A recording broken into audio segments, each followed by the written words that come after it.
मुख्यमंत्री बळीराजा पांधन रस्ते योजनेचं निवेदन मी सभागृहात करणार आहे, उद्या करणार आहे।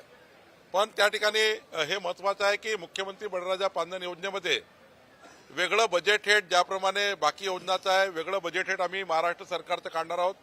महाराष्ट्र सरकारकडून बजेट घेणार आहोत। साधारण 15 लाख रुपये प्रति किलोमीटर रस्त्याला खर्च येणार आहे। जे काही स्वामित्व शुल्क आहे ते आम्ही माफ करणार आहोत। जे काही पांधन रस्ते अतिक्रमण त्या ठिकाणी आहेत ते काढायसाठी पोलीस बंदोबस्त मोफत राहणार आहे, मोजणी मोफत होणार आहे।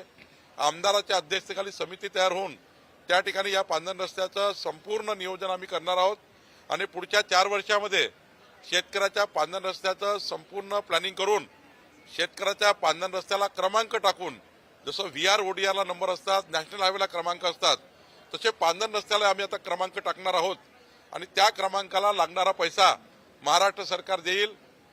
वेगवेगळ्या 13 स्त्रोत पैशाचे आहेत, म्हणजे या पांधन रस्ते बांधकामाकरता 13 स्त्रोताचा निधी येणार आहे।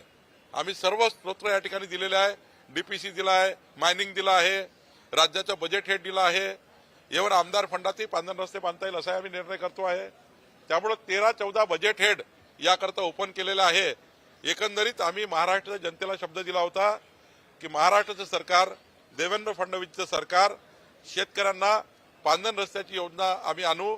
एकीकडे MRGH ची योजना आहेत, रोजगार हमीमध्ये आहेत, पण सोबतच आता मुख्यमंत्री बळीराजा पांधन रस्ते योजना या राज्यामध्ये लागू होणार आहे।